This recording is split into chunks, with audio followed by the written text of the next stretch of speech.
Bonjour à tous, aujourd'hui nous sommes au Salin d'Hyères et on reçoit Yara El Gadban. Et bonjour Yara El Gadban, Bonjour Emmanuel, ça va comment bien? allez-vous? Ça va bien, j'ai chaud. Il fait très chaud, Oui. nous sommes dans un endroit qui évoque votre roman, un peu à l'abri du vent, il faut le dire, parce qu'il y a beaucoup de vent ici. Nous sommes dans l'un des lieux les plus remarquables du littoral varois, dans le sud de la France, au cœur d'un double tombolo. À notre droite, il y a la route et la mer, à notre gauche, une autre route et la mer également. C'est le principe des tombolos. Alors on ne récolte plus le sel ici, même si ce site a connu un passé industriel. La biodiversité est incroyable. Il y a 260 espèces d'oiseaux et 800 flamants roses à peu près qui viennent ici en automne et en hiver, car quand il fait trop chaud, eh bien les flamands migrent. Et dans votre roman La danse des flamants roses, c'est aussi le cas. Sauf que votre histoire se déroule en Palestine, sur les rives de la mer Morte, mais il s'est passé une catastrophe, la mer s'est évaporée. Oui, tout à fait, c'est la mer morte, donc elle est en train de s'évaporer déjà. Et j'ai imaginé le moment où finalement la mer disparaît. Et voilà que cette maladie du sel qui sort de la mer et qui met fin au monde que l'on connaît actuellement. Voilà, il y a une maladie qui arrive, qui surgit. Alors évidemment, ce drame convoque des métaphores que l'on décèle en miroir du conflit israélo-palestinien. Mais ici, il n'y a pas de violence, il n'y aura pas d'affrontement. On a construit, on a reconstruit une société après la disparition d'hommes et de femmes qui sont, comme vous le dites, emportés par la maladie du sel. Le désastre est immense, mais la vie humaine a été sauvée par les flamants roses. Oui, alors moi j'avais envie d'imaginer la vie en fait en Palestine, la Palestine comme une utopie, et j'ai compris très vite que nous ne pouvions pas imaginer une utopie aujourd'hui sans les vivants.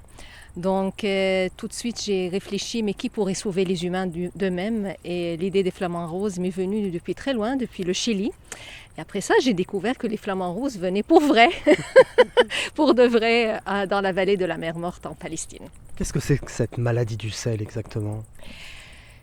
L'idée, c'était en fait cette nature-là qui nous protège naturellement sans le savoir, parce que le sel préserve. Et une fois que l'eau disparaît et le sel se répand partout dans l'air, eh ben, mais avec le sel se répandent toutes les bactéries que l'on ne connaissait pas parce qu'elles étaient conservées, préservées grâce au sel.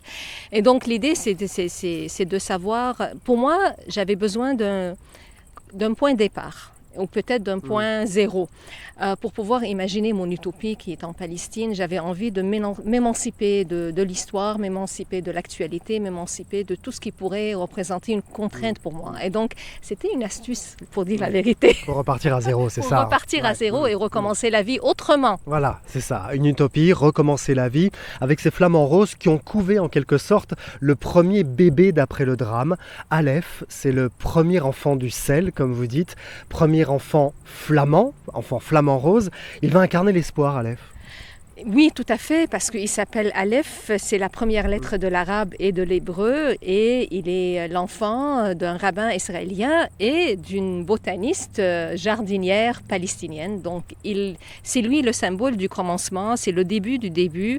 Et pour créer véritablement ce mode de vie où les humains ne sont pas les simples maîtres du monde, il fallait dès le départ, dès le moment de la naissance, qu'il y ait symbiose avec les vivants, d'où ce moment où en fait ce sont les flamands qui sauvent le bébé qui au départ ne mangeait pas, ne prenait pas le sein.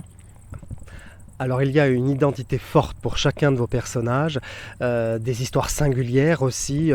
Vous incarnez avec ces personnages-là la nature humaine, tout est représenté. Pourtant, il semble être éloigné de la violence. Je le disais, le père d'Aleph est israélien, effectivement, sa mère palestinienne. Et cette terre en partage, finalement, ce n'est pas un sujet pour eux, là où ils sont à ce moment-là. Oui et non.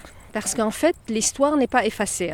Et le désastre, en fait, l'intrigue se passe 20 ans après le désastre. Et je l'ai fait en exprès parce que je voulais qu'il y ait encore une mémoire de l'histoire et du monde d'avant. Je voulais que les personnages puissent vivre ensemble et apprendre à vivre ensemble tout en sachant exactement d'où vient l'un et l'autre. Donc je n'avais pas envie de créer une espèce d'amnésie. Mais ce que j'ai imaginé n'est pas si extravagant que ça. La vérité, c'est que je suis revenue à quelque chose qui, pour moi, appartient à l'histoire de la Palestine, qui est une terre qui a toujours accueilli les civilisations, qui a toujours été multiple, qui a toujours été plurielle. Et ce roman-là, pour moi, c'est un retour à quelque chose de fondamental que nous avons oublié. Alors c'est vrai que on a oublié, on oublie aussi un peu, on essaye d'oublier ce qui s'est passé, vous le dites, 20 ans plus tard, on a recommencé une certaine vie, et vous écrivez, chacun dans la vallée semble avoir un talent qui le rend indispensable. Donc tout le monde finalement se côtoie et se complète. En quelque sorte, oui, parce que par la force des choses, et bon, ce n'est pas dit dans le roman, mais il y en a beaucoup qui n'ont pas survécu. Finalement, ce sont une cinquantaine. Et ce n'est pas par hasard que ce sont ces cinquantaines-là qui ont survécu parce qu'ils avaient quelque chose pour les permettre de survivre et pour contribuer à cette communauté-là. Donc, je voulais imaginer une société, mais ce n'est pas une société utilitariste, mais quand même où chacun a sa part, où chacun a son rôle. Personne n'est superflu, personne n'est déchet humain, personne n'est là pour simplement être consommé ou exploité. On est tous là pour construire quelque chose ensemble. Je sais, c'est très romantique, très utopique, mais j'y crois vraiment. Vous avez raison, il y aura d'y croire parce que le conflit, il continue plus que jamais aujourd'hui, le conflit israélo-palestinien. Il tue plus que jamais. Il semble irrémédiable, inguérissable. Votre histoire fait une sorte de table rase, non ? Comme si une catastrophe ultime était la solution. C'est votre désespoir qui vous a fait écrire ce livre, Yara, parce que quand on repart à zéro, quand il y a une maladie qui dévaste tout le monde, on se dit que c'est la violence peut-être extrême, c'est la fin de quelque chose pour reconstruire. Non, je ne l'ai pas vu comme ça, moi. En fait, je suis au contraire quelqu'un de très optimiste. Certains pensent trop, mais moi non. Non, pour moi, c'était simplement, je ne voulais pas que l'histoire ni l'actualité me dictent ma vision du monde. Donc, souvent, on est obligé de partir. C'est pourquoi, d'ailleurs, il n'y a pas de date dans le roman. En fait, ça peut être l'avenir, comme ça peut être un présent parallèle, comme ça peut être un futur antérieur, comme vous voulez, un subjonctif, je ne sais pas. Mais c'est que je ne voulais pas être esclave ni du temps présent, ni de l'histoire. Donc, j'ai créé mon propre point de départ. C'est comme ça que je l'ai pensé. C'est pas une question de « Ah non, je me fous de ce monde-là, je n'ai plus aucun espoir ». Au contraire, ce sont des humains qui ont reconstruit cette société. Il est guérissable, c'est guérissable, si j'ose dire. Il y a une solution à ce conflit. Vous y croyez encore ou pas ? Ah oui, absolument. Ah oui, absolument. Malgré ce qui s'est passé à Gaza. Oui. Écoutez, moi je rappelle toujours aux gens que les derniers 77 ans, c'est une goutte d'eau dans l'histoire humaine, et d'autant plus dans cette terre-là, qui est la terre, l'une des terres habitables depuis le plus longtemps dans l'histoire de l'humanité. Donc, les derniers 77 ans, pour moi, ne représentent qu'une exception. Et si on revient assez loin, on voit que cette terre a toujours accueilli les peuples de manière, en fait, très dynamique, très belle, le métissage a toujours fait partie. Pour moi, au contraire, je reviens à quelque chose qu'on nous a fait oublier. Je n'invente rien, je reviens à quelque chose qu'on nous a fait oublier. Et cette société que j'imagine, c'est la société dans laquelle j'ai envie de vivre.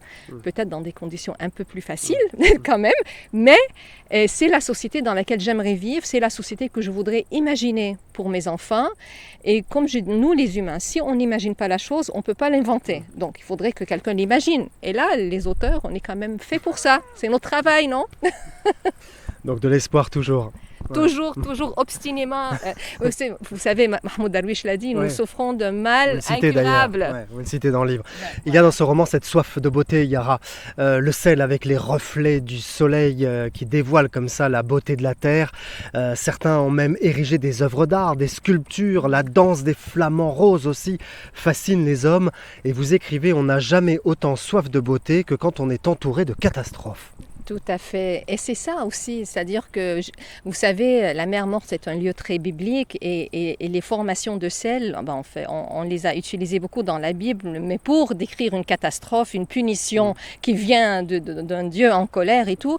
Et donc moi, j'avais envie de transformer ça, de subvertir ça en disant, mais non, ces formations-là, on peut imaginer des sculptures avec ça. Et voilà, donc il y a de l'art, il y a des artistes, il y a des musiciens dans ce roman-là, parce que dans mon utopie, les artistes doivent exister. Ils existent et les livres aussi. On ne va pas tout raconter, mais il y a une sorte de bibliothèque aussi à un moment. Oui, absolument. Et vous écrivez une phrase très jolie, je trouve, qui qui est un peu le message de ce livre. Il suffit d'observer les plantes et les oiseaux, eux, ils ont compris. Parce que ce livre, c'est une ode à la diversité, à la nature, une ode au végétal, aux animaux. Absolument. En fait, c'est comme un... C'est pour leur dire merci de nous tolérer. Et j'avais envie de raconter le monde, mais en les écoutant eux et elles. Ces plantes, ces vivants. Et je trouve qu'ils ont des histoires beaucoup plus intéressantes à raconter que nous les humains. Et il y a des salicornes, on en a plein autour de nous. Alors les salicornes, ce sont des plantes qui poussent au bord de la mer, au bord des marais salins aussi. Tout à fait, c'est des plantes qui aiment le sel. Parce que mon premier problème, c'était mes survivants, qu'est-ce qu'ils allaient manger? Et du coup, je me suis dit, il faut que je trouve des plantes qui peuvent survivre avec beaucoup de sel. Évidemment, les salicornes, ou bien on les appelle même les haricots de la mer. Oui, ça se mange, ça se mange. Ça se mange et c'est très bon d'ailleurs. On peut les cuire, on peut faire toutes sortes de choses avec. Et voilà, j'étais tellement ravie quand on est venu ici, puis je les ai vus pour vrai. Je me suis dit, c'est pas seulement dans mon imagination, ça existe. Et juste derrière vous, il y a des cristaux de sel, évidemment, puisqu'on est sur ces marais. Et tous les oiseaux. Les cancans des flamands. Oui, alors les flamands, malheureusement, on est en été, donc ce sera pour l'hiver. Ils sont plus intelligents que nous, ils sont partis. Ils sont partis et ils reviendront ici, ailleurs, et bien sûr au bord de la mer Morte. Il y en a des flamants roses. Oui, mais en fait, c'est ça qui est magnifique. Ce sont les mêmes flamands. Ils sont passés depuis l'Afrique, puis à travers la Palestine, et puis ils font un petit arrêt là avant d'aller jusqu'en Camargue. Donc voilà, il y a un lien. Il y a un lien dans tous ces lieux. Toutes ces étapes. Merci beaucoup Yara. Ce livre est une sorte d'ode au vivant, je le disais, à la nature. Il a reçu fin juin le prix littéraire du 3e Poulpe, décerné par l'association Explore et Préserve, qui œuvre pour la protection de l'environnement et du littoral marin. C'est très important. Merci Yara El Gadban. Merci Emmanuel. Et merci au prix du 3e Poulpe. Écoutons les oiseaux, c'est l'un des messages de ce roman. Écoutons-les. La danse des flamants roses, c'est chez Mémoire d'Encrier. À bientôt Yara, merci. À bientôt.